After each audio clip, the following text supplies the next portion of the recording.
Hello students, नमस्कार। Welcome to Vidya 24 the universe of learning. तो students, आज हम यहाँ पर डिस्कस करेंगे सीआरपीएफ हेड कांस्टेबल की जो वैकेंसी आई हुई है 1315, उसके एग्जाम सिलेबस के बारे में, एग्जाम पैटर्न के बारे में और कौन कौन से टॉपिक्स हैं जहां से आपको ज्यादा पढ़ना है ताकि आपका सिलेक्शन पक्का हो सके। तो आपने थंबनेल देख ही लिया होगा, समय बहुत कम है और वाकई में समय आपके पास बहुत कम है। 25 जनवरी 2023 जो है इसकी लास्ट डेट रखी गई है और 22 से 28 फरवरी 2023 तक इसका एग्जाम भी कंडक्ट करवा लिया जाएगा। तो जो स्टूडेंट्स फॉर्म फिल करने के बाद में उसको एग्जाम की तैयारी करना शुरू करते हैं तो वो अलर्ट हो जाएं, क्योंकि आपके पास ये समझिए कि 30 दिन का भी समय नहीं है, आप ये समझकर इसको चलिए, और बहुत ही वाकई में कम समय है। तो आइए जान लेते हैं इसके सिलेबस के बारे में, एग्जाम पैटर्न के बारे में और इसका सिलेक्शन प्रोसेस क्या होगा उसके बारे में, ताकि आप अपनी तैयारी को उसी के अकॉर्डिंग यहां पर आगे बढ़ा सकें। तो आगे बढ़ते हैं और देखते हैं कि जो इसका सिलेबस है सीआरपीएफ हेड कांस्टेबल का जो सिलेबस है वो क्या होगा, इसका जो एग्जाम पैटर्न है 2023 में एग्जाम होने वाला है फरवरी में, वो क्या होगा। फरवरी में जो इसकी एग्जाम डेट है, हालांकि वो टेंटेटिव डेट है, और जिन स्टूडेंट्स को ऐसा लगता है कि जो है एक महीने में वो तैयारी अगर नहीं कर पाएंगे, कई बार ऐसा होता है, ये ध्यान दीजिएगा कि कई बार ऐसा होता है कि एग्जाम डेट जो है तो वो एक्सटेंड हो जाती है, वो बाद में पोस्टपोन हो जाती है या फिर कुछ समय बाद उसका जो है एग्जाम हो जाता है और आपको ज्यादा समय मिल जाता है। तो आप इस एक पॉइंट को भी, 1% इसको भी आप दिमाग में रखिए और फॉर्म को जरूर फिल करें।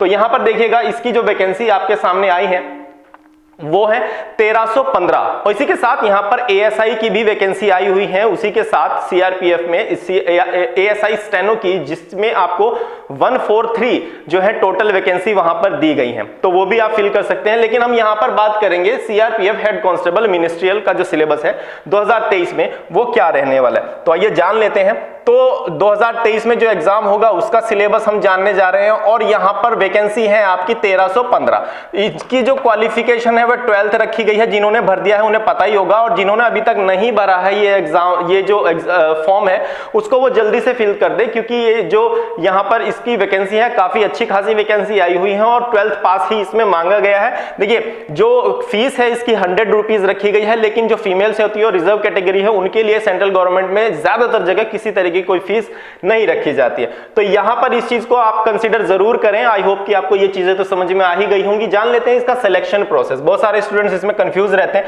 तो यहां पर एक बार हम जल्दी से जान लेते हैं इसका सिलेक्शन प्रोसेस क्या होगा, फिर हम जो है सिलेक्शन प्रोसेस क्या होगा, फिर सिलेबस की तरफ मूव करेंगे। तो सबसे पहले आपका एक रिटन टेस्ट होगा, सीबीटी यानी कंप्यूटर बेस्ड ऑनलाइन टेस्ट होगा, जिसमें कि आपसे 100 क्वेश्चन पूछे जाएंगे। उसके लिए आपको समय मिलेगा 1 घंटा 30 मिनट का समय यहां पर आपको स्टूडेंट्स दिया जाएगा, यानी 90 मिनट टोटल आपके हो जाएंगे। 1 घंटे 30 मिनट का समय आपको 100 क्वेश्चंस को सॉल्व करने के लिए दिया जाएगा। नेक्स्ट, जो इसके बाद जो रिटन एग्जाम को क्वालिफाई करेंगे, रिटन एग्जाम में पास हो जाएंगे, उनको जाना पड़ेगा यहां पर स्किल टेस्ट के लिए, और स्किल टेस्ट होगा आपका यहां पर टाइपिंग टेस्ट, तो इसको आप ध्यान रखेंगे। तो कंप्यूटर पे आपका एक टाइपिंग टेस्ट होगा, जिसमें इंग्लिश के लिए जो वर्ड लिमिट रखी गई है यहां पर 35 वर्ड पर मिनट की जो इसकी स्पीड होनी चाहिए, और हिंदी वालों के लिए जो 30 वर्ड पर मिनट की स्पीड यहां पर रिक्वायर्ड है। तो ये देखिए, इस पूरे एग्जाम के सिलेक्शन प्रोसेस में जो सबसे मेजर पार्ट है वो ये दो ही है। रिटन क्लियर हो गया तो स्किल टेस्ट के लिए जाएंगे, बाकी physical standard test, document verification और जो मेडिकल एग्जामिनेशन होता है वो जो है 99% कैंडिडेट्स का यहां पर क्वालिफाई ही समझो। 99% जो यहां पर कैंडिडेट्स होते हैं इसमें क्वालिफाई कर जाते हैं, इस बात को आप ध्यान रखेंगे। तो मेन फोकस कहां करना है आपको, रिटन टेस्ट और जो स्किल टेस्ट होगा उस पर फोकस करना है। अब रिटन टेस्ट बहुत सारे स्टूडेंट्स पास कर लेते हैं, लेकिन स्किल टेस्ट में वो क्या हो जाता है, क्वालिफाई नहीं कर पाते। ये हालांकि क्वालिफाइंग नेचर का होता है, इसको ध्यान रखिएगा, लेकिन इसको क्वालिफाई करना बहुत जरूरी होता है। कई बार यहां पर आपने बहुत अच्छे मार्क्स जो है रिटन में ऑब्टेन कर लिए, लेकिन स्किल टेस्ट में आप फेल हो गए। तो यहां पर क्या करना है, जैसे ही अभी से, जिस समय आप इस वीडियो को देख रहे हैं उसी समय से आपको इसकी जो टाइपिंग की तैयारी है वो जरूर से स्टार्ट कर देनी चाहिए, क्योंकि जो अगर आप सोचें कि एग्जाम जब क्वालिफाई होगा तो उसके बाद आपको ज्यादा समय नहीं मिलता है, या तो आपको मिलेगा 15 दिन का समय, 1 महीने का समय, ज्यादा से ज्यादा 2 महीने का समय आप मान लीजिए, लेकिन यहां पर आपको लगभग 45 दिन का समय मिल सकता है। तो इसलिए आप अपनी तैयारी को अभी से शुरू करें, और 3 महीने में अगर आप डेडिकेटेडली यहां पर टाइपिंग की जो प्रैक्टिस करते हैं तो वहां पर आपकी स्पीड जो है 35 वर्ड पर मिनट जो है इंग्लिश में आराम से हो सकती है। तो इसको आप ध्यान रखेंगे। और हिंदी वाले जो टाइपिंग करेंगे वो उनके लिए 30 वर्ड पर मिनट यहां पर रखी गई है। आई होप कि इतनी चीज आपको क्लियर हो गई है होगी। तो ये क्वालिफाइंग नेचर का है आपका ये जो स्किल टेस्ट है। ये सभी चीजें क्लियर हो चुकी हैं। तो मेन फोकस कहां करना है? सबसे पहले रिटन टेस्ट पर, क्योंकि फरवरी में आपका जो है रिटन टेस्ट होने वाला है। कब से लेकर 22 से 28 फेब तक जो है इसका एग्जाम यहां पर कंडक्ट करवाने की पूरी संभावना है। हालांकि ये टेंटेटिव डेट्स हैं, ये मैंने आपको यहां पर बताया है। तो 12 से 15 फरवरी तक आपके एडमिट कार्ड भी आ जाएंगे इसके। ये देखिए कितना फास्ट प्रोसेस चलेगा। चलिए अब हम यहां पर मूव करते हैं इसके सिलेबस की तरफ और सबसे पहले देख लेते हैं कि इसका जो एग्जाम पैटर्न होगा सीआरपीएफ हेड कांस्टेबल मिनिस्ट्रियल वाला 2023 में किस तरीके का है, यहां पर जान लेते हैं। सबसे पहले जो आपके पास सब्जेक्ट्स होंगे वो कौन कौन से हैं? 4 सब्जेक्ट से यानी 4 सेक्शन से यहां पर आपके पास आ रहे हैं क्वेश्चन। और सभी क्वेश्चन जो है 25 सभी सेक्शन से 25 मार्क्स के यहां पर आपके सामने जो है क्वेश्चन आएंगे।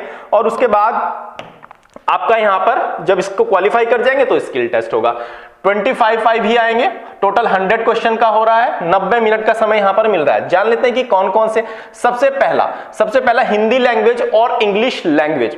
और इसको मैंने हाईलाइट किया हुआ है क्योंकि ये ऑप्शनल है, इन दोनों में से कोई एक। या तो आप हिंदी लें या फिर इंग्लिश लें। लैंग्वेज में या तो आप हिंदी में आपका हिंदी वाला अटेम्प्ट करेंगे या फिर आप इंग्लिश वाला सेलेक्ट करेंगे, या फिर जो भी आप अपना प्रेफरेंस भरेंगे उसमें आपको यहां पर पेपर मिल जाएगा। और ये जो 2 आपके पास एग्जाम आते हैं, ये जो बाद वाले हैं, नंबर 2 आपका यहां पर जनरल एप्टीट्यूड, नंबर 3 आपके पास जनरल इंटेलिजेंसी एंड रीजनिंग जिसको हम बोलते हैं, आर लिख देता हूं रीजनिंग के लिए। और यहां पर नंबर 4 क्वांटिटेटिव एप्टीट्यूड यानी कि जो मैथ्स होता है वो आपका आएगा। कितने नंबर का आ रहा है? 25 मार्क्स के आ रहे हैं और उतने ही नंबर आपको यहां पर मिल जा रहे हैं, यानी कि हर क्वेश्चन 1 नंबर का यहां पर होने वाला है। नेगेटिव मार्किंग भी होगी, इस बात का ध्यान रखिएगा। नेगेटिव मार्किंग रखी गई है 1/4 की यानी 0.25 की यहां पर नेगेटिव मार्किंग रखी है। ये आपका डिडक्ट कर लिया जाएगा हर एक गलत आंसर के लिए। तो आप यहां पर इसको ध्यान रखेंगे। जब आपके 3 क्वेश्चन गलत होंगे तो आपका एक सही वाला गलत हो जाएगा, इसका मतलब ये यहां पर होता है। तो ये चीज आप यहां पर ध्यान रखिएगा।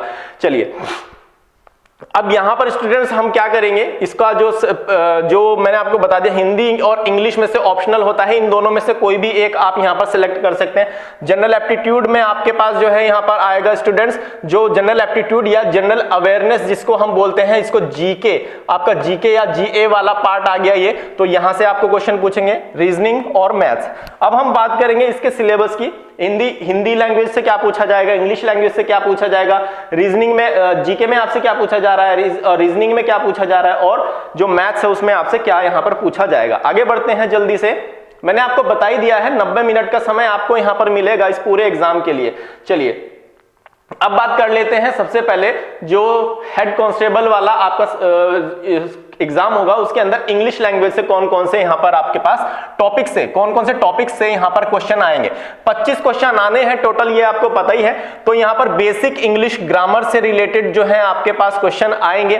तो यहां पर 12th जो है इसकी क्वालिफिकेशन रखी गई है। इसी तरीके से आप समझ सकते हैं कि यहां पर कैसे क्वेश्चन आपको देखने को मिलेंगे।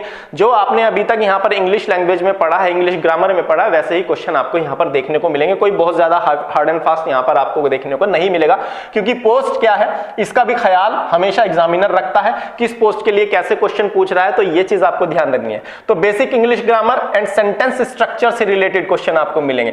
डायरेक्ट एंड इनडायरेक्ट स्पीच आपको पता होगी, उससे रिलेटेड आपको क्वेश्चन देखने को मिलेंगे। आर्टिकल्स एंड स्पेलिंग्स से रिलेटेड क्वेश्चन देखने को मिलेंगे, जैसे कि आपका आर्टिकल होते हैं ए एन द होता है, इस तरीके के इनके यूजेज से रिलेटेड क्वेश्चन देखने को मिल जाएंगे। स्पेलिंग्स में कोई एरर दे देगा, उसमें आपको फिर 4 ऑप्शन दे देगा और कोई करेक्ट स्पेलिंग होगी वो आपको फाइंड करनी होती है। ऐसे क्वेश्चन में फिल इन द ब्लैंक्स आपको दे देगा, एक सेंटेंस दे देगा, उसके अंदर एक जो है वहां पर ब्लैंक दे देगा उसको, फिर वहां पर आपको फिल करने के लिए मिलेंगे या तो प्रीपोजिशन होगा, पार्ट्स ऑफ स्पीच से आप उसको फिल करेंगे, नाउन होगा, नाउन आएगा, प्रोनाउन आएगा, वर्ब आएगा, एडजेक्टिव आएगा, एडवर्ब आएगा, या फिर वहां पर कोई और आपका यहाँ पर आर्टिकल आ जाए। ऐसी चीजें आपके यहाँ पर हो सकती है जो फिल इन द ब्लैंक्स आपको देखने को मिलेंगे। आसान ही होते हैं, आप अगर थोड़ा भी इसकी प्रैक्टिस करेंगे तो आसानी से समझ जाएंगे। फ्रेजिंग एंड इडियम्स आपको यहाँ पर जो है इसमें देखने को मिलेंगे इस वाले एग्जाम के अंदर। फ्रेज रिप्लेसमेंट ऐसे भी आपके पास क्वेश्चन आ सकते हैं, जैसे कि फ्रेज यहाँ पर फिल इन द ब्लैंक्स में होता है, लेकिन यहाँ पर फ्रेज रिप्लेसमेंट में आपको कोई सेंटेंस दे दिया जाएगा और एक फ्रेज दे दी जाएगी, उसके रिप्लेस करके आप ऑप्शन में से कौन से सेलेक्ट करके वहां पर रख सकते हैं, यानी करेक्ट ऑप्शन आपका क्या होगा, इस तरीके का वहां पर आपको क्वेश्चन इससे देखने को मिल जाएगा। डायरेक्ट इनडायरेक्ट तो आ ही रहा है, अब एक्टिव पैसिव भी आ गया। एक्टिव वॉइस या पैसिव वॉइस से क्वेश्चन आपको देखने को मिलेगा। पार्ट्स ऑफ स्पीच की मैंने बात करी, किस तरीके से पार्ट्स ऑफ स्पीच आपको देखने को मिल सकता है, यहाँ पर फिल इन द ब्लैंक्स में भी इससे रिलेटेड क्वेश्चन बनाकर आपको दे सकता है। नाउन आएगा, प्रोनाउन आ सकता है, यहाँ पर जो है verb, adverb, preposition, conjunction and adjective जो होता है आपका ये एग्जाम में, इनसे रिलेटेड कोई भी क्वेश्चन यहाँ पर पूछा जा सकता है। एग्जाम में आपसे कभी डेफिनेशन नहीं पूछेगा, डेफिनेशन आपको याद नहीं करके जाना, इनके जो यूजेज हैं वो आपको समझ के जाना है कि जो है नाउन क्या होता है, ये सभी को पता होगा। ये बेसिक चीजें हैं, क्योंकि ये बेसिक इंग्लिश ग्रामर का ही रूल है, बचपन से लेकर अभी तक हमने इनको बहुत अच्छी तरीके से पढ़ा होता है। तो यहाँ पर यूजेज इनके क्या होंगे, इससे रिलेटेड क्वेश्चन आएगा। डेफिनेशन आपसे यहाँ पर कोई नहीं पूछता है। तो यहाँ पर सेंटेंस करेक्शन से रिलेटेड आपके पास क्वेश्चन आ जाएगा। कोई सेंटेंस आपको दे दिया, उसमें जो कोई एरर दे देगा, तो वहां पर जो है करेक्ट क्या होगा वही आपसे पूछ सकता है। यहाँ पर स्पॉटिंग एरर यानी कॉमन एरर जो आपका एक टॉपिक होता है, वहां पर आपसे इस वाले एग्जाम में पूछा जा सकता है। कॉम्प्रिहेंशन रीडिंग आपसे कोई एक छोटा मोटा यहां पर आपको दे सकता है और ये आपसे पूछा जा सकता है इसके अंदर, क्योंकि इंग्लिश लैंग्वेज की इसने बात करी है, खाली ग्रामर इसने नहीं कहा। तो अब एंटोनियम और सिनोनियम तो किसी भी एग्जाम में छूट ही नहीं रहे हैं। जहां भी इंग्लिश आ रही है एंटोनियम सिनोनियम से रिलेटेड तो आपको क्वेश्चन देखने को मिल ही सकता है। तो this is all about English language. तो इंग्लिश लैंग्वेज जो कि ऑप्शनल, इंग्लिश या हिंदी, जो अभी जिन लोगों को, जो लोग इंग्लिश में नहीं देना चाहते उनके लिए ऑप्शन है कि वो हिंदी में एग्जाम दे, हिंदी लैंग्वेज को चुने। 25 नंबर आप वहां से भी ले सकते हैं। जिनको इंग्लिश मुश्किल लगता है वो हिंदी वाला एग्जाम दे सकते हैं, जिनको हिंदी मुश्किल लगता है वो इंग्लिश वाला दे सकते हैं। मुझे यहां बताना था कि इंग्लिश से आपसे क्या क्या चीजें पूछी जा सकती हैं। आई होप कि आपको क्लियर भी हो गया होगा। अब बात कर लेते हैं हिंदी की। जो हिंदी इंग्लिश लैंग्वेज नहीं लेना चाहते वो यहां पर हिंदी में अपना एग्जाम देंगे, हिंदी वाले सब्जेक्ट के लिए अपना एग्जाम देंगे। और यहां पर ये भी ऑप्शनल है, ऑप्शन है इंग्लिश के साथ 25 नंबर का ही आएगा। समास आएंगे, लिंग आएगा, वचन आएगा, विलोम शब्द आएगा। समास आपके हो गए, लिंग आपका जैसे कि आपका स्त्रीलिंग पुल्लिंग होता है, इस तरीके से आता है। वचन, एक वचन, बहुवचन, विलोम शब्द आपसे पूछे जा सकते हैं। गद्यांश पर आधारित, और जैसे कि इंग्लिश में आपका जो रीडिंग कॉम्प्रिहेंशन है उसी तरीके के जो है गद्यांश से आधारित प्रश्न आपको कोई पैराग्राफ दे देगा, गद्यांश नहीं एक पैराग्राफ दे देगा, गद्यांश दे देगा। हिंदी वाले हैं वो आसानी से समझ सकते हैं इसको। तो इंग्लिश वालों के लिए बता दूं कि ये होता है जो आपका रीडिंग कॉम्प्रिहेंशन है, तो कुछ इस तरीके का। तो वहां पर एक पैराग्राफ दे देगा, उसके आधारित आपके क्वेश्चन दे देगा, या उसी में से आपको कोई विलोम शब्द पूछ लेगा, उसमें ही आपको पूछ सकता है। कोई भी चीजें यहां पर हिंदी में आपसे प्रश्न पूछ सकता है। तत्सम तद्भव से रिलेटेड आपका यहां पर क्वेश्चन आएगा। तत्सम तद्भव आई होप कि आपको अच्छे तरीके से पता होगा। जैसे कि आपके कुछ मूल शब्द होते हैं संस्कृत के, वैसे ही उनको यूज करते हैं तो क्या बोलते हैं, जब उनका रूप बदल जाता है हिंदी में यूज करते हैं तब उनको हम क्या बोलते हैं। तो ये इस तरीके के क्वेश्चन आपके आते हैं। पर्यायवाची से रिलेटेड क्वेश्चन आपको देखने को मिलेगा। मुहावरे, लोकोक्तियां, शुद्ध अशुद्ध वाक्य, कोई आपको यहाँ पर जो है वाक्य दे देगा, सेंटेंस दे देगा, उसमें आपको जो है कुछ ना कुछ त्रुटि दे देगा, गलती दे देगा, यानी एरर दे देगा। फिर वहां पर आपसे पूछेगा कि शुद्ध वाक्य क्या है, या फिर इसमें जो त्रुटि है, त्रुटि वाला वर्ड क्या है, ऐसे आपको ऑप्शन में दे देगा। संधि विच्छेद, आपको शब्दों का संधि विच्छेद करने के लिए आता है। और ये वाला जो संधि विच्छेद है, जहां पर हिंदी आपसे पूछा जाता है संधि विच्छेद, तो बहुत ही ज्यादा आसान, जो काफी ज्यादा बार आपसे पूछे जाते हैं। संधि विच्छेद, विलोम शब्द और पर्यायवाची, ये तो आपसे पूछे ही जाते हैं, तो इनको तो आप अच्छी तरीके से समझ लें। अलंकार, आपके जो है रस अलंकार होते हैं काफी सारे, वहां से आपको क्वेश्चन देखने को मिलेगा। तो उसके बाद अनेकार्थी शब्द, अनेकार्थी वाक्य आपका यहां पर आ गया। और वाक्यांश के लिए एक शब्द जो कि आपका कोई एक पूरा का पूरा वाक्य दिया है, उसके लिए कोई एक शब्द हम जो है वो किस तरीके का यूज कर सकते हैं। जैसे कि आपका नीला है, हम कुछ इस तरीके से आपका जैसे कि नीलकंठ होता है, कंठ है नीला जिसका, तो एक पूरा वाक्य हो गया, लेकिन तो उसका शब्द क्या बनता है, नीलकंठ। तो ऐसे क्वेश्चन आपको एग्जाम में देखने को मिल सकते हैं। आई होप कि आपको क्लियर हो गया होगा कि यहाँ पर जो है आपको हिंदी और इंग्लिश लैंग्वेज से कैसे क्वेश्चन और कौन कौन से टॉपिक से रिलेटेड क्वेश्चन देखने को मिलेंगे। अब आगे बढ़ते हैं, अब बात कर लेते हैं उन टॉपिक्स की जिन टॉपिक से सभी जो कैंडिडेट्स हैं उनको क्वेश्चन देखने को मिलेगा ही मिलेगा। और ये हिंदी और इंग्लिश है, इसमें बाइलिंगुअल वाला कोई रोल नहीं है। हिंदी वाले को हिंदी में ही मिलेगा, इंग्लिश वाले को इंग्लिश में ही मिलेगा। अब बात करते हैं हम यहाँ पर जो आपके अदर टॉपिक्स हैं, जैसे कि आपका क्वांटिटेटिव एप्टीट्यूड हो गया, यानी कि जो मैथ्स होता है उससे रिलेटेड जब आपको कौन कौन से टॉपिक से क्वेश्चन देखने को मिलेगा। कंफ्यूज मत होइएगा, काफी सारे स्टूडेंट्स इसमें फर्क नहीं कर पाते हैं। तो यहाँ पर ये मैथ होता है, कुछ नहीं होता है, इस बात का आप ध्यान रखिएगा। तो यहाँ से आपको जो क्वेश्चन देखने को मिल रहे हैं स्टूडेंट्स, एलसीएम एचसीएफ से रिलेटेड क्वेश्चन देखने को मिलेगा, सर्ट सिंडाइसिस से देखने को मिलेगा। सर्ट सिंडाइसिस यानी कि घातांक और करनी जो आपका होता है, यहां पर स्क्वायर एंड क्यूब से related, square root cube root जो कि आपका वर्ग होता है, घन होता है, वर्गमूल, घनमूल, इनसे रिलेटेड देखने को मिलेगा। ये तो आई होप कि मुझे हिंदी में ज्यादा बताने की इसको जरूरत नहीं, क्योंकि हिंदी वाला स्टूडेंट्स भी बहुत आसानी से इन चीजों को समझता है, लेकिन फिर भी मैं आपकी इनको बोलता हुआ चलता हूं। तो डेसिमल फ्रैक्शन वाला आ गया आपके पास, दशमलव भिन्न वाले के जो क्वेश्चन होते हैं, एवरेज यानी कि जो औसत आपका होता है उससे रिलेटेड आपको क्वेश्चन देखने को मिलेगा। टाइम एंड वर्क जो आपका समय और कार्य होता है, टाइम एंड डिस्टेंस समय और दूरी से रिलेटेड क्वेश्चन आपको देखने को एग्जाम में मिलेगा। और ये दो टॉपिक तो ऐसे हैं कि जो कोई भी आपका गवर्नमेंट जॉब का कॉम्पिटिटिव एग्जाम हो तो वहां पर इन दोनों से तो आपको क्वेश्चन कई बार देखने को मिलते ही मिलते हैं। तो ये आपको बहुत जरूरी से समझ कर चलना है। रेशो प्रोपोर्शन जो आपका होता है, आपका अनुपात समानुपात वाला टॉपिक होता है हिंदी में, अगर हम इसकी बात करें। परसेंटेज जो कि आपका प्रतिशत होता है, इस वाले टॉपिक से भी आपको जो हेड कांस्टेबल वाले जो है एग्जाम उसमें देखने को मिलेगा। हेड कांस्टेबल मिनिस्ट्रियल HCM, इसको ध्यान रखिएगा। प्रॉफिट लॉस एंड डिस्काउंट से रिलेटेड यानी कि लाभ हानि और डिस्काउंट यानी कि जो छूट होती है उससे रिलेटेड क्वेश्चन भी आपको देखने को इस एग्जाम में मिलेंगे। इंटरेस्ट यानी कि जो आपका एक तरीके से जैसे कि सिंपल इंटरेस्ट और कंपाउंड इंटरेस्ट होता है, ब्याज, चक्रवृद्धि ब्याज और साधारण ब्याज, इनसे रिलेटेड क्वेश्चन एग्जाम में देखने को मिल रहा है। नंबर सिस्टम यानी संख्या पद्धति से रिलेटेड क्वेश्चन आपको एग्जाम में देखने को मिलेगा। ज्योमेट्री से रिलेटेड कोई एक आध हल्का फुल्का बहुत ईजी लेवल का क्वेश्चन आपको देखने को मिलेगा। अगर यहां से कोई भी क्वेश्चन आया तो आपको, क्योंकि मैंने आपको बताया कि जो है प्रोफाइल उसका ध्यान एग्जामिनर जरूर रखता है, किस प्रोफाइल के लिए क्या एग्जाम जो है यहाँ पर किस तरीके का क्वेश्चन आपसे पूछा जा रहा है, किस प्रोफाइल के लिए जो है एग्जाम करवाया जा रहा है। मेंसुरेशन से रिलेटेड भी आपको आसान से क्वेश्चन देखने को इस एग्जाम में मिल सकते हैं। तो यहाँ पर एक बात मैं आपको बताना चाहूंगा कि दिन ब दिन जो होता है एग्जाम जितने भी हो रहे हैं गवर्नमेंट जॉब के एग्जाम, बहुत मारामारी है, कंपटीशन बहुत ज्यादा बढ़ चुका है, तो लेवल भी धीरे धीरे बढ़ रहे हैं। तो इनको आप ध्यान रखें कि तैयारी को अपनी इस लेवल पर लेकर जाएं कि आप आसान के चक्कर में न रहें। अगर कोई मॉडरेट या एडवांस लेवल का क्वेश्चन भी आए आप उसको भी आसानी से कर सकें। तो इजी के चक्कर में नहीं पड़ना है, क्योंकि फिर इसी चक्कर में आपका सिलेक्शन नहीं हो पाता। तो आगे बढ़ते हैं। क्वांटिटेटिव एप्टीट्यूड मैथ की हमने बात कर ली, जान लिया कि कौन कौन से टॉपिक से आपको एग्जाम में क्वेश्चन देखने को मिलेगा। बात करते हैं जनरल इंटेलिजेंसी एंड रीजनिंग की, जिससे सबसे ज्यादा नंबर जो है खींचे जाते हैं, सबसे ज्यादा कैंडिडेट जो होते हैं वो इस वाले सेक्शन को तो अटेम्प्ट करते ही करते हैं।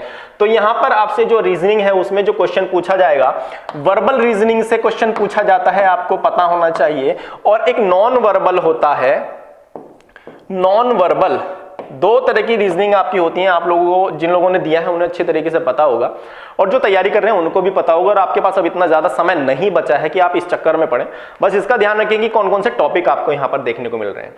तो आपका जनरल इंटेलिजेंसी, सामान्य जागरूकता और रीजनिंग से रिलेटेड क्वेश्चन देखने को मिलेंगे। टोटल 25 क्वेश्चन यहां से भी आएंगे, ये भी ध्यान दीजिएगा। एनोलॉजी आपका हो गया, यानी सादृश्यता आपका हो गया। क्लासिफिकेशन यानी वर्गीकरण, कोडिंग डिकोडिंग, तो कोडिंग डिकोडिंग है, इससे रिलेटेड क्वेश्चन आपको देखने को मिलेगा। सिलोगिज्म से रिलेटेड क्वेश्चन आपको यहां पर देखने को मिलेगा एग्जाम के अंदर। मैट्रिक्स से रिलेटेड, मैट्रिक्स भी इसमें पूछ रहा है एग्जामिनर, ये भी ध्यान दें कि हेड कांस्टेबल मिनिस्ट्रियल वाले एग्जाम में मैट्रिक्स से रिलेटेड भी कोई क्वेश्चन आपसे पूछा जा सकता है, बट ये भी इजी लेवल का आएगा, जैसे कि मैं आपको बताना चाहूंगा। तो यहां पर वर्ड फॉर्मेशन से रिलेटेड आपको जो है क्वेश्चन देखने को मिलेगा रीजनिंग के अंदर। वेन डायग्राम से रिलेटेड क्वेश्चन देखने को मिलेगा। अभी चलते हैं दूसरी तरफ, तो यहां पर डायरेक्शन डिस्टेंस से रिलेटेड क्वेश्चन देखने को मिलेगा, दिशा और जो दूरी होता है। ब्लड रिलेशन यानी रक्त संबंध से रिलेटेड क्वेश्चन देखने को मिल सकता है आपको हेड कांस्टेबल वाले एग्जाम में। और अल्फा न्यूमेरिक सीरीज जो होती है आपको एग्जाम में देखने को मिलते हैं। काफी बार कई सारे नंबर दे दिए जाते हैं, उन्हीं में कुछ लेटर्स घुसा दिए जाते हैं। फिर आपसे पूछ लेता है कि अगर सारे वोवेल्स को हटा दिया जाए तो दाएं से 5वें नंबर पर कौन होगा, छठे नंबर पर कौन होगा, या फिर सारे अंक हटा दिए जाए तो जो है कौन सा लेटर जो है बाएं से 6 नंबर पे होगा या 7 नंबर होगा, ऐसे आपसे क्वेश्चन पूछ लेता है कई बार। तो यहां पर आप ध्यान रखेंगे। सिटिंग अरेंजमेंट यानी बैठक व्यवस्था से क्वेश्चन आपसे पूछे जा सकते हैं, जो आपका हेड कांस्टेबल मिनिस्ट्रियल वाला एग्जाम है। और ये जो टॉपिक होते हैं ये काफी आसान टॉपिक होते हैं, इसलिए काफी ज्यादा जो स्टूडेंट्स होते हैं वो प्रेफर करते हैं कि रीजनिंग वाले सेक्शन में ज्यादा से ज्यादा नंबर खींच सके। इनमें आपने अगर थोड़ी सी भी प्रैक्टिस की है, ध्यान रखिएगा, मैंने आपको बताया था कि कैसे आप इतने कम समय में अपनी तैयारी को एक ऐसे लेवल पर लेकर जाए कि आप सिलेक्शन ले सकें। अगर आपको पक्का सिलेक्शन चाहिए तो आपको ध्यान रखना पड़ेगा कि ये जो आसान टॉपिक है इन पर अपनी कमांड आपको बनानी पड़ेगी, बार बार आपको इनकी प्रैक्टिस करनी पड़ेगी, प्रैक्टिस सेट्स आपको लगाने पड़ेंगे, प्रीवियस ईयर पेपर्स को आपको लगाना पड़ेगा, तब आप बहुत आसानी से इसमें सिलेक्शन अपना ले सकते हैं। तो आसान टॉपिक है, इनको आप एक बार समझेंगे, एक बार पढ़ेंगे तो आप दोबारा, मुझे नहीं लगता इनको पढ़ेंगे। काफी सारे स्टूडेंट्स हैं, जब हम बात करते हैं तो हम उनके फीडबैक मिलते हैं कि रीजनिंग वो बस एक ही बार पढ़ते हैं, रीजनिंग को दोबारा नहीं पढ़ पाते। वो प्रैक्टिस सेट्स में, प्रीवियस ईयर पेपर्स में जितने क्वेश्चन उनको मिल जाते हैं उनको वो लगा लेते हैं, क्योंकि यहाँ पर बार बार समझने वाला, बार बार इस कोर्स को करने वाला कोई चीज होती नहीं है। तो यहाँ पर ये चीज आपको ध्यान रखनी है। हालांकि कुछ टॉपिक्स इसमें भी ऐसे होते हैं जहां पर आपको बहुत ज्यादा जो है अच्छी तरीके से अपनी कमांड को बनाना होता है, उसके लिए आपको थोड़ा ज्यादा पढ़ना पड़ता है। तो इन चीजों को भी आप ध्यान रखें। अरिथमेटिक रीजनिंग से आपको क्वेश्चन देखने को मिलेगा, रैंकिंग अरेंजमेंट से आपको क्वेश्चन देखने को मिल सकता है, प्रॉब्लम ऑन एजेस यानी जो आपकी आयु संबंधी प्रश्न होते हैं वो भी आपको यहाँ पर रीजनिंग में देखने को मिल सकता है। अब रैंकिंग अरेंजमेंट में आपको पता होना चाहिए कि एक कतार में काफी सारे लोगों को बिठा दिया जाता है, जो उनके जो की सामने की तरफ मुंह है या बैक, कुछ सामने की तरफ मुंह करके बैठे हैं, कुछ पीछे की तरफ मुंह करके बैठे हैं। फिर उनमें जो है किसी भी तरीके का आपको लॉजिक दे सकता है कि बताइए दाएं से पांचवें पर कौन बैठा है, बाएं से छठे पर कौन बैठा है, ऐसे क्वेश्चन आपसे पूछ लेता है। तो ये हुई बात हमारी वर्बल रीजनिंग की। वर्बल रीजनिंग से इन टॉपिक से आपके पास जो है एग्जाम में क्वेश्चन देखने को मिल सकते हैं। अब बात करते हैं non verbal reasoning. Non verbal reasoning में आपको जो है फ्री के मार्क्स मिलते हैं। अगर आप थोड़ा सा भी ध्यान देकर यहां पर इन टॉपिक्स को कवर करते हैं तो यहां पर आपको फ्री के मार्क्स स्टूडेंट्स मिल जाते हैं। तो ये आपको ध्यान रखना है। यहां पर इसको थोड़ा सा ऊपर कर देते हैं। चलिए देखिए, यहां पर आपको जो नॉन वर्बल रीजनिंग है, मिरर इमेज, जो आपका मिरर इमेज होता है वहां से आपको क्वेश्चन देखने को, मिरर इमेज और वाटर इमेज, यहां से आपको क्वेश्चन एग्जाम में देखने को मिल सकता है। तो ये आप यहां पर ध्यान रखिएगा कि काफी जो है आसान टॉपिक है ये वाले, तो इनको आप बिल्कुल भी मिस ना करें, बिल्कुल भी इस तरीके के क्वेश्चन को छोड़े नहीं। तो यहां पर मिरर इमेज, वाटर इमेज से रिलेटेड क्वेश्चन आपको देखने को मिला। क्यूब एंड डाइस से, पेपर कटिंग एंड फोल्डिंग से, बहुत ही आसान से बचपन में खेल हुआ करते थे, पेपर फोल्ड करके कटिंग कर लिया करते थे, कैसी इमेज बन रही है हम देखा करते थे। तो ऐसे क्वेश्चन आपको देखने को मिलेंगे। क्लासिफिकेशन ऑफ फिगर, क्लासिफिकेशन यानी वर्गीकरण आपका यहां पर भी है और यहां पर भी जो आपका ये है वर्गीकरण, आपको जो आपका यहां पर नॉन वर्बल रीजनिंग है उसमें भी होता है, वहां भी देखने को मिलेगा। क्लासिफिकेशन तो आ ही रहा है, एनालॉजी भी आ रहा है, यानी एनालॉजी और क्लासिफिकेशन आपका वर्बल में भी आ सकता है, नॉन वर्बल में भी आ सकता है। एग्जामिनर आपसे बहुत आसानी से किसी भी तरीके का क्वेश्चन पूछ सकता है। ग्रुपिंग एंड आइडेंटिकल फिगर का जो ग्रुपिंग आइडेंटिकल फिगर, जो कुछ ना काफी सारी आपको कुछ एक तरीके की फिगर्स देता है, उनका एक ग्रुप बनाना पड़ता है। ऐसे क्वेश्चन यहां से आपको देखने को मिल सकते हैं। एम्बेडेड फिगर से आपको क्वेश्चन देखने को मिल सकता है यहां पर, और काउंटिंग फिगर से रिलेटेड क्वेश्चन आपको देखने को मिल सकता है। और इस वाले टॉपिक से भी जो एग्जामिनर है आजकल काफी सारे क्वेश्चन पूछ रहा है आपको। काउंटिंग फिगर में जैसे कि आपका कोई ट्रायंगल हो गया, इस तरीके का कोई ट्रायंगल हो गया और उसमें यहां पर इस तरीके के उन्होंने दो लाइन खींच दी, ठीक है, और फिर इस तरीके से एक ट्रायंगल उन्होंने फिर इस तरीके से बना दिया। तो इसमें पूछ सकता है कि बताइए how many triangles in that. तो ऐसे क्वेश्चन आपसे यहां पर पूछ सकता है कि कितने इसके अंदर ट्रायंगल होंगे। कोई स्क्वायर हो गया या वर्ग हो गया, तो ऐसे बताइए अब इसमें कितने ट्रायंगल हैं। तो ऐसे क्वेश्चन एग्जामिनर आपसे इस तरीके की नॉन वर्बल रीजनिंग का जो आपका काउंटिंग फिगर है उसमें पूछ सकता है। आई होप कि ये भी आपको क्लियर हो गया होगा कि कौन कौन से टॉपिक से आपके जो है यहाँ पर क्वेश्चन आ सकते हैं। तो यहां पर मैं आपको बताना चाहूंगा कि रीजनिंग में आपको 25 क्वेश्चन अगर आपसे पूछे जा रहे हैं तो कम से कम आपको यहां पर 25 में से 25 ही अटेम्प्ट करने चाहिए, और इतने ही मार्क्स आपको यहां पर लाने की पूरी कोशिश करनी चाहिए। क्योंकि आपको ये ध्यान रखना है कि ये टॉपिक, ये जो सब्जेक्ट होता है, ये सेक्शन बहुत आसान सेक्शन होता है और यहां से ज्यादा मार्क्स आप ऑब्टेन कर सकते हैं। आगे बढ़ते हैं और देखते हैं नेक्स्ट जो हमारा टॉपिक है, सब्जेक्ट है, वो कौन सा एग्जाम में हमसे पूछा जा सकता है। तो यहां पर नेक्स्ट है आपके सामने जो जनरल एप्टीट्यूड, उन्होंने जो है जनरल एप्टीट्यूड जो है यहाँ पर नोटिफिकेशन आया है उसके अंदर है, तो कंफ्यूज नहीं होना। जनरल एप्टीट्यूड यानी सामान्य जागरूकता ही है, जनरल अवेयरनेस ही है। तो 25 क्वेश्चन आपको यहां से भी देखने को मिल रहे हैं। अब कौन कौन से जो है टॉपिक से एग्जाम में आपको क्वेश्चन पूछे जा सकते हैं ये जान लेते हैं। देखिए, आप कॉम्पिटिटिव एग्जाम की तैयारी कर रहे हैं तो यहाँ पर जनरल अवेयरनेस वाला जो टॉपिक है वो बहुत ब्रॉड होता है, बहुत बड़ा होता है। तो इस पे आपको जो है बहुत ज़्यादा अच्छे तरीके से समझकर सोचकर चलना है कि आपको कौन से टॉपिक को किस समय और किस तरीके से पढ़ना है, क्योंकि बहुत ज़्यादा डीप आपको यहाँ पर जाने की जरूरत नहीं है। 30 दिन से भी कम का समय है, कितना आप इसमें पढ़ लेंगे। तो ये तो बहुत बड़ा टॉपिक है। तो जो सिलेक्टेड चीजें हैं, जो सिलेक्टेड मटेरियल है, वहां से आप इसको जो जनरल अवेयरनेस है उसका अपना तैयारी करनी, उसकी शुरू करें और एग्जाम में आई होप कि आपका बहुत अच्छी तरीके से अच्छे मार्क्स आप लाएंगे और सिलेक्शन आपका पक्का होगा। तो यहां पर इंडियन हिस्ट्री से रिलेटेड आपसे क्वेश्चन पूछा जाएगा, ancient history, medieval history, modern history से रिलेटेड आपको क्वेश्चन यहां पर पूछा जाएगा। एंशिएंट हिस्ट्री से बहुत ज्यादा क्वेश्चन तो आपको देखने को नहीं मिलते, लेकिन आपसे जो है क्वेश्चन पूछा जा सकता है, जैसे कि आपका इसमें इंडस वैली सिविलाइजेशन हो गया, वैदिक एज हो गया। तो ये ऐसे टॉपिक है जहां से आपसे काफी सारे क्वेश्चन पूछे जा सकते हैं। हर्षा वाला टाइम पीरियड होगा, वहां से आपसे क्वेश्चन पूछा जा सकता है। आपका मिडाइवल हिस्ट्री में आपका दिल्ली सल्तनत और मुगल जो थे वो जो है यहां से बहुत ज्यादा क्वेश्चन आपसे पूछे जा सकते हैं। मॉडर्न हिस्ट्री में आपका जो पूरा का पूरा इंडियन फ्रीडम स्ट्रगल है, वहां से बहुत क्वेश्चन आपसे पूछे जा सकते हैं। तो ये चीज आप ध्यान रखिएगा। अब इंडियन हिस्ट्री के बाद हम बात कर लेते हैं इंडियन पॉलिटी से रिलेटेड क्वेश्चन आपसे पूछा जा सकता है। India and world economic scene से रिलेटेड क्वेश्चन पूछा जा सकता है। कंट्री, करेंसीज एंड कैपिटल से रिलेटेड क्वेश्चन पूछा जा सकता है। ये तो आपको हमेशा हर एग्जाम के लिए याद रखना ही है। गवर्नमेंट स्कीम्स एंड पॉलिसीज से रिलेटेड क्वेश्चन आपसे यहां पर पूछा जा सकता है। आजकल जो है सरकार बहुत सारी नई नई स्कीम्स लाती रहती है, तो और ये करंट अफेयर में भी आपके कई बार पूछी जाती हैं। तो इनको आप अच्छी तरीके से ध्यान रखेंगे, याद रखेंगे कि कौन कौन सी गवर्नमेंट स्कीम जो है गवर्नमेंट ला रही है, क्या लाभ है, उनके लाभार्थियों की जो पात्रता है वो क्या होगी।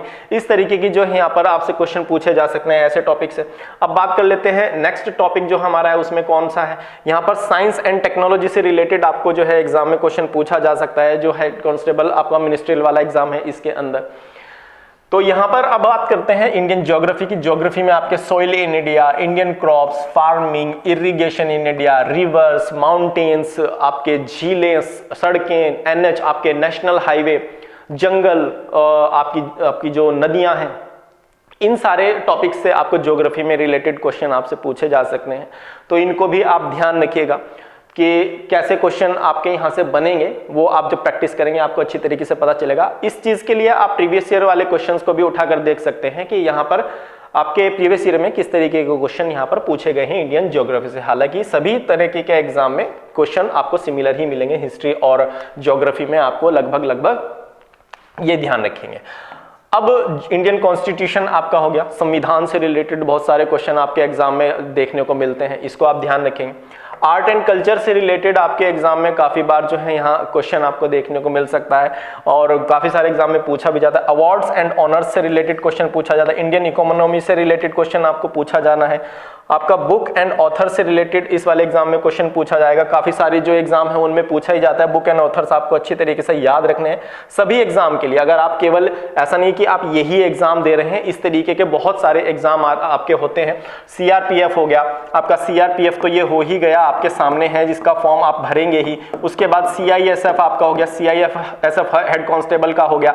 एमटीएस का जो एसएससी का एग्जाम होता है उसके अंदर भी इस तरीके के कुछ टॉपिक्स आते हैं। जो जीडी वाला आपका एग्जाम हो गया उसके अंदर भी इस तरीके के टॉपिक आते हैं। तो बीएसएफ हो गया, आपकी बहुत सारी असम राइफल्स हो गया, बहुत सारी ऐसे डिपार्टमेंट्स हैं जहां पर जब एग्जाम कंडक्ट करवाया जाता है लगभग उनका सिलेबस भी आपको यहां से देखने को इस तरीके का मिलेगा। इंपॉर्टेंट डेट्स एंड इवेंट्स से रिलेटेड क्वेश्चन आपको देखने को मिलेगा। इंडियन नेबरिंग कंट्री, जो भारत के पड़ोसी देश हैं, उनसे रिलेटेड भी आपको क्वेश्चन जरूर एग्जाम में पूछा जा सकता है। इंडिया के चाइना के साथ काफी बार कॉन्फ्लिक्ट्स होते रहते हैं, इंडिया पाकिस्तान के साथ होते रहते हैं, इनके साथ जो है भारत के जो व्यापार है, विदेशी व्यापार जिसको हम बोलते हैं, उस तरीके के जो कुछ समिट्स होती रहती हैं तो वो आपसे पूछी जा सकती हैं। इसमें किसने भाग लिया, वहाँ का विदेश मंत्री कौन है, वहाँ का जो स्वास्थ्य मंत्री कौन है, ऐसी चीजें आपसे यहाँ पर पूछी जाती हैं। चलिए आगे बढ़ते हैं। अब हम बात कर लेते हैं कि जो आपका सीआरपीएफ हेड कांस्टेबल का जो स्किल टेस्ट होगा वो किस तरीके से होगा। अभी तक ये था हमारा जो सिलेबस, उसके अंदर हमने देखा कि 4 मेजर सेक्शन है जहां से आपके एग्जाम में क्वेश्चन आएगा। इंग्लिश, हिंदी ऑप्शनल है, कोई एक आप दे सकते हैं। जनरल अवेयरनेस से क्वेश्चन आ रहे हैं, रीजनिंग से आ रहे हैं और मैथ से आ रहे हैं। सभी एग्जाम में इसी तरीके से इन्हीं टॉपिक से आपको क्वेश्चन देखने को मिलेंगे। अब आपको क्या करना है, सबसे पहले तो एग्जाम क्लियर करने की मैं आपको बात बता दूं, आपको खुद से अपने लिए एक ऐसी स्ट्रेटेजी बनानी पड़ेगी कि देखना पड़ेगा कि 30 दिन में आप कितना ज्यादा से ज्यादा इसको जो है इस एग्जाम के लिए तैयारी कर सकते हैं, कितना आप पढ़ सकते हैं और रिवीजन आप कितना कर सकते हैं, मॉक टेस्ट कितना लगा सकते हैं, प्रैक्टिस सेट्स आप कितने कर सकते हैं, और प्रीवियस ईयर पेपर्स को आप जरूर एनालाइज करिएगा कि कैसे कैसे क्वेश्चन आपके प्रीवियस ईयर में आए हैं। फिर आप उसी के बाद अपनी तैयारी को जो है शुरू करें तो ज्यादा बेटर रहेगा, एक अच्छा आउटपुट आपके लिए निकल कर आ पाएगा। अगर आप ऐसे ही कुछ भी पढ़ने लग जाएंगे तो उसका कोई ज्यादा फायदा नहीं होगा। इस एग्जाम में सीआरपीएफ हेड कांस्टेबल का जो एग्जाम है, इस एग्जाम में जो जिस तरीके के क्वेश्चन पहले पूछे गए हैं वैसे ही क्वेश्चन 90% आपसे पूछे जाने की संभावना है, तो इसलिए आप इनके प्रीवियस ईयर्स को जरूर एनालाइज करें। अब आपका रिटन टेस्ट हो गया है क्लियर। जिन कैंडिडेट्स का रिटन टेस्ट क्लियर हो जाएगा, जो सिलेक्टेड हो जाएंगे, रिटन टेस्ट जो सीबीटी आपका निकल जाएगा, कब होना है, 22 से 28 फरवरी जो फरवरी होगा उसमें होगा, 2023 को ये एग्जाम आपका होगा। इस डेट को जरूर ध्यान रखें आप कोई भी स्ट्रेटेजी बनाने से पहले कि कितना समय है। 25 जनवरी इसकी लास्ट डेट है 25 जनवरी, और कितना समय आपके पास है आप ये देख सकते हैं। 4 जनवरी को फॉर्म आए थे और 25 जनवरी इसकी लास्ट डेट है।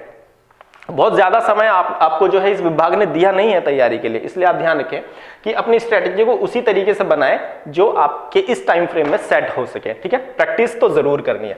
अब बात कर लेते हैं, अब जो सेलेक्ट हो जाएंगे उनके लिए होगा एक स्किल टेस्ट कंप्यूटर पर टाइपिंग। इंग्लिश वालों के लिए है जो 35 वर्ड्स पर मिनट की स्पीड है, और हिंदी के वालों के लिए 30 वर्ड पर मिनट की स्पीड है। ये मैंने आपको दोबारा इसलिए दिखाया कि मैंने बताया था शुरू में ही कि काफी सारे जो कैंडिडेट्स होते हैं वो रिटन एग्जाम तो क्लियर कर जाते हैं, लेकिन यहां पर जब स्किल टेस्ट की बारी आती है वो हो जाते हैं फेल।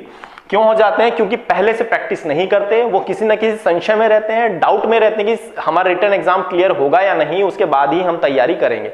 लेकिन स्किल टेस्ट के लिए कोई भी आपको बहुत ज्यादा समय नहीं देता है, कोई भी डिपार्टमेंट में जब होता है तो वो आपको ज्यादा समय नहीं देते। तो आप खुद इस बात को भी समझ सकते हैं, जब उन्होंने फॉर्म भरने के बाद आपको इतना समय दिया है, 25 जनवरी लास्ट डेट है और 22 फरवरी को वो एग्जाम आपका ले लिया, यानी 30 दिन समझिए बस इसको, 30 दिन के अंदर अंदर इन्होंने आपका जो है रिटर्न फॉर्म खत्म होते ही 30 दिन के अंदर एग्जाम करवा लेंगे। तो आप खुद सोच सकते हैं कि स्किल टेस्ट के लिए वो आपको कितना समय देंगे। बहुत ज्यादा समय आपको मिलने वाला यहां पर नहीं है, इसलिए आज से ही अपनी तैयारी को शुरू करें, रिटन की भी और जो आपका स्किल टेस्ट है उसके लिए भी, तभी आपका फाइनल सिलेक्शन हो पाएगा। और जितने भी टॉपिक सब्जेक्ट्स मैंने आपको बताए हैं उनको अच्छी तरीके से, जो आपको पहले से आपने जो चीजें पढ़ी हैं या फिर जो चीजें आपको प्रीवियस ईयर में देखने को मिल जाती हैं कि इस टॉपिक से क्वेश्चन बनता है, तो उन चीजों को आप जरूर पढ़ें, तो आपका सिलेक्शन बिल्कुल पक्का हो पाएगा। ओके, आई होप कि आपको ये सभी चीजें समझ में आई होंगी, आप अच्छी तरीके से समझ गए होंगे। सीआरपीएफ जो कि सेंट्रल रिजर्व पुलिस फोर्स होता है, उस हेड कांस्टेबल मिनिस्ट्रियल के लिए वैकेंसी आई है, उसका एग्जाम पैटर्न क्या है, सिलेबस क्या है, सिलेक्शन प्रोसेस क्या है। तो स्टूडेंट, सीआरपीएफ हेड कांस्टेबल से रिलेटेड अगर ये वीडियो आपको पसंद आई हो तो आप इस वीडियो को लाइक करें, शेयर करें और कमेंट करके हमें जरूर बताएं कि कितने कितने लोगों ने इसका एग्जाम फॉर्म भरा है। मिलते हैं नेक्स्ट वीडियो में। Thank you.